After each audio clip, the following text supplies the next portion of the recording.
you feel like you win this sparring because you did what your coach asked you, and in the fight, of course, it's different. It was a great fight. At the end of the day, the people in boxing won, and it's a great fight, and we get to see it again. And then after that, hopefully I get to... Because I have some issues, I want to heal myself and then move forward again. Doesn't matter, Trilogy, Benavidez, Canela, or as always, I'm just waiting offer. David Benavidez has called out Dmitry Bivol, expressing his desire for a showdown. Additionally, leaked sparring footage has surfaced, giving fans a glimpse into their past training encounters. Sparring sessions between professional boxers are typically private, serving as opportunities to hone skills without public scrutiny. However, leaked footage and discussions have occasionally surfaced, offering fans a glimpse into these behind-the-scenes encounters. One such instance involves a sparring match between David Benavidez and Dmitry Bivol. In this particular session, a 17-year-old Benavidez faced off against Bivol in an intense sparring match.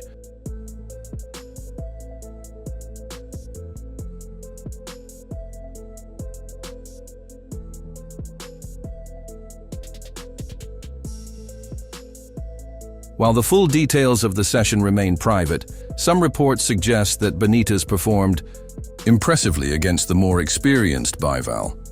It's important to note that sparring sessions are designed for practice and experimentation, and the dynamics can differ significantly from official bouts. The release of such footage has sparked discussions within the boxing community about the ethics of leaking sparring sessions. Many argue that sharing these private training moments can misrepresent a fighter's abilities or strategies, as sparring is meant for development rather than public evaluation. Despite the debates, these glimpses into sparring sessions continue to intrigue fans and provide unique insights into the training regimens of professional boxers. Respect him as a fighter. He's a really great fighter, and what he's saying that he wants to fight me and better be, it means that he's a great fighter. He's confident and he wanna achieve more and more. It's good, and what I could tell. Do you remember the sparring with David? Yeah, I remember. Yeah, we had a couple of sparrings. I remember it was some of good moments from my side. Dmitry Bivol addressed the leaked sparring footage. With David Benavidez offering his perspective on their past training sessions, Bivol acknowledged Benavidez as a great fighter, showing respect for his skills and ambition.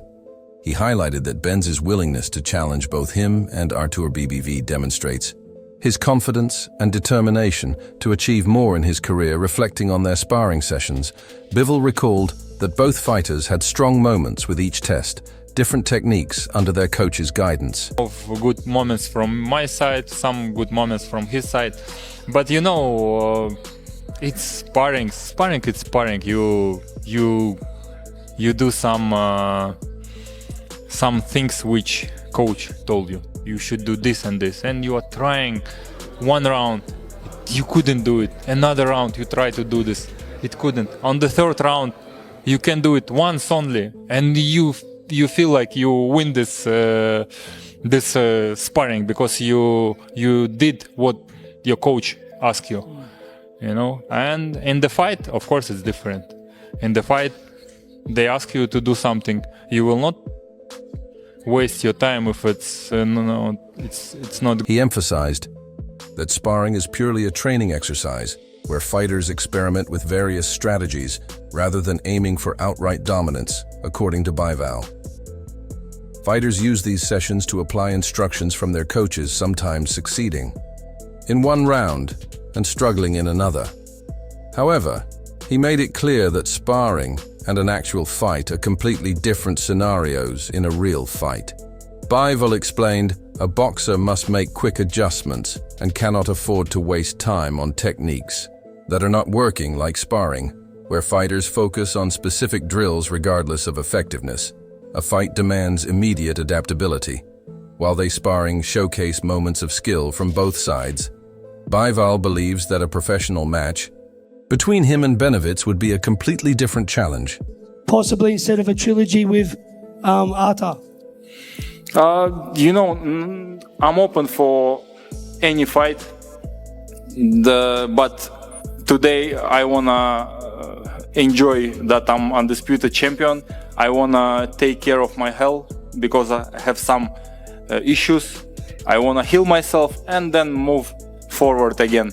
Doesn't matter, trilogy, Benavidez, Canelo, or I just, as always, I'm just waiting offer, and I'm saying. After his hard-fought victory over BBV, Dmitry Bivol addressed several questions regarding his future during a post-fight interview now crowned as the undisputed. Light heavyweight champion Bivol took a moment to reflect on his achievement, emphasizing the importance of enjoying this milestone before immediately planning his next move. He acknowledged that he had some physical issues to recover from before stepping back into the ring, but remained open to any challenge, whether it a trilogy with Bev, a fight against David Benavidez, or even a bout against Canelo Alvarez. When asked specifically about Benavidez, BVL reiterated that he has no particular preference for his next opponent. Instead, he expressed a willingness to take on whoever the fans and the boxing world demand. He made it clear that his focus is on continuing to challenge himself, whether that means facing Benavidez, revisiting his rivalry with PBV, or even considering a move up to cruiserweight. How do you feel about your next opponent? I think the December it will be just amazing. You know, maybe earlier, maybe October. Why not? You have a preference, David or trilogy? I don't have any preference now, to be honest. What people wanna see, I gonna take. No problem. Bivol also reflected on his rematch victory against PBV. Noting the adjustments he made to secure the win, he showcased his ability to control the fight, utilizing his defensive discipline movement and counter-punching to outmaneuver the powerful Bev. His strategy was precise, ensuring that he avoided prolonged exchanges while landing clean and effective shots throughout the fight. Looking ahead, Bivol remains patient, stating that he is waiting for offers to come his way.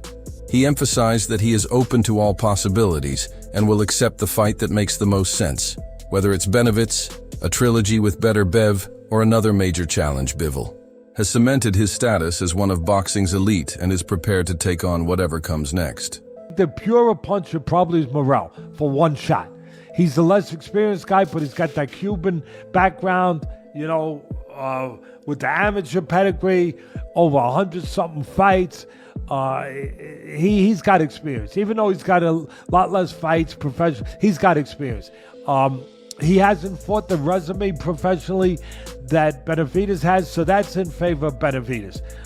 The experience, always important, but also the pedigree, like I said, where he comes from, Cuba, how, you know, you come from that island that from the beginning when you first put those gloves on, it's all about becoming a world champ. A professional breakdown of Benitez versus Bivol shows why this fight holds more significance than Bivol versus Canelo.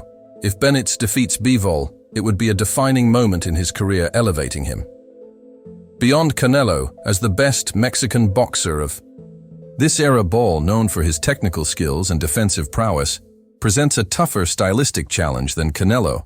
A win against him would not only establish Benitez as the top fighter at 168 lbs, but also solidify his status as a dominant force. At 175, unlike Canelo, who has already suffered a loss to Benavidez, has the chance to prove he can overcome the same challenge and surpass Canelo's legacy. This fight determines the future of the super middleweight and light heavyweight divisions, making it a more meaningful contest for boxing's landscape than a rematch between Bivol and Canelo. David Morrell. I see him coming up to 175. He's talking about it, so I'm gonna shut his ass up. And also, it would be a bigger pay-per-view if we wait later. His name is not that big, but, you know, I don't... They just talk the way you want your fighters to talk. They're all about the smoke. They want to fight everybody. It seems like whoever would win the Morrell-Benavidez fight, get the shot. But at the end of the day, we got a guy who wants to fight a tough guy. David Morrell is so good. David Morrell is a high-risk, low-reward fighter. You have to overpay people to step in the ring with him. If you don't overpay him, you won't get him in the ring. It's as simple as that, Jack.